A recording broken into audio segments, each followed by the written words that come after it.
మహబూబ్ నగర్ జిల్లా బీజేపీ కార్యకర్తల సమావేశంలో పాల్గొన్నారు ఛత్తీస్గఢ్ సీఎం రమణ్ సింగ్, రాష్ట్ర బీజేపీ అధ్యక్షుడు లక్ష్మణ్. దేశంలో అవినీతి రహిత పాలన అందించిన ఘనత ఎన్డీఏ సర్కార్దేనన్నారు. 2 ఏళ్ల మోడీ పాలనలో దేశంలో 7.5% వృద్ధి రేటు సాధించిందన్నారు. అభివృద్ధిలో భారత్ అనే నినాదంతో ఎన్డీఏ చేపట్టిన సంక్షేమ పథకాలను ప్రజల్లోకి తీసుకెళ్లేందుకు పర్యటిస్తున్నామన్నారు బీజేపీ నేతలు.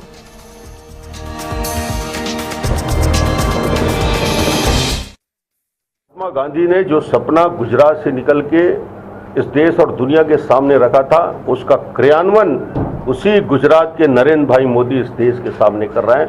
और उनका लक्ष्य कि हिंदुस्तान को 2019 तक हम पूरे देश को ओडीएफ करेंगे, खुले शौचालय से मुक्त करेंगे, पूरे के पूरे गरीब वर्ग के लिए, समाज के लिए सभी योजनाओं की शुरुआत की।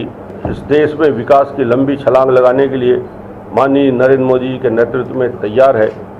మోదీ గారి ప్రభుత్వం, ఇండియా ప్రభుత్వం అన్ని రాష్ట్రాలను సమదృష్టితో ఇవాళ అభివృద్ధి చేస్తూ ఉన్నది.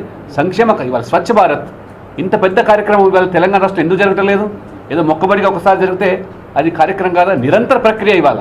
కానీ గవర్నమెంట్ కూడా నేషనల్ లెవెల్లో ఉండే సెక్యూరిటీ ఈ స్కీమ్స్ ఏవైతున్నాయో దాన్ని ఇంప్లిమెంట్ చేయడానికి గవర్నమెంట్ కూడా ముందుకు రావాలా. ఈ స్టేట్ గవర్నమెంట్ ఓన్ చేసుకోవాలా. అందరికీ ఇళ్లలో భాగంగా 90,000 ఇల్లు మంజూరు చేసింది కేంద్రం హౌసింగ్ స్కీమ్ కింద. ఇవాళ ఒక్క ఇల్లు కట్టలేదు మరి మన ప్రభుత్వం. ఇక్కడ ఆల్రెడీ 90,000 ఇల్లు శాంక్షన్ చేసింది government of India at the rate of 1.5 lakhs per unit in టౌన్స్లో.